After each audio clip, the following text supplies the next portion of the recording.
சேலம் கருப்பூரில் நடந்த அரசு விழாவில் கலந்து கொண்ட பாமகவின் அன்புமணி மற்றும் ராமதாஸ் தரப்பு எம்எல்ஏக்கள் இருவரும் துணை முதலமைச்சர் உதயநிதியை பாராட்டினர். விழாவில் பேசிய உதயநிதி ஸ்டாலின் இருவரும் இதே ஒற்றுமையோடு இருக்க வேண்டும் என விருப்பம் தெரிவித்தார். எந்த அரசு விழாவிலும் துணை முதலமைச்சர் வந்தா கட்சி பாகுபாடு இல்லாமல் எங்களுக்கெல்லாம் ஒரு அதிகாரி போட்டு இந்த அரசு விழாவுக்கு வரணும். சேலம் மாவட்டத்தில் மக்கள் பிரதி கலந்து கொண்டு இந்த அரசு விழா திட்டங்களை மக்களுக்கு எடுத்து சொல்லுங்கிற பாகுபாடு இல்லாமல் நம்மளுடைய துணை முதலமைச்சர் அவர்கள் இந்த நட்பு கட்சி பார்க்கிறது அரசாங்க திட்டம். ஆகவே அவருடைய செயலை நான் உண்மையிலேயே நாங்கள்லாம் பாராட்டுகிறோம்.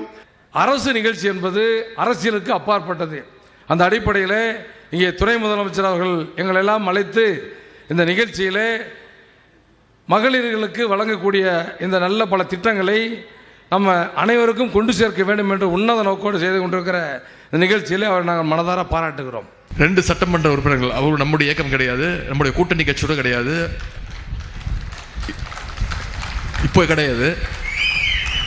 இந்த சேலம் மாவட்டத்திற்கு பல்வேறு திட்டங்களை நம்முடைய அரசு செய்து கொண்டிருக்கிறது. அதற்கு என்னுடைய நன்றி என்று போட்டி போட்டுக்கொண்டு பாராட்டியிருக்கிறார்கள்.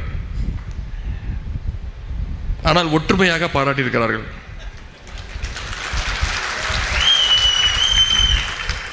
எப்பொழுதுமே இதே ஒற்றுமையோடு அவர்கள் எப்பொழுதுமே இருக்க வேண்டும், சிறப்பான மக்கள் பணி ஆற்ற வேண்டும் என்பது உங்கள் சார்பாக நான் அவர்களை கேட்டுக்கொள்கின்றேன்.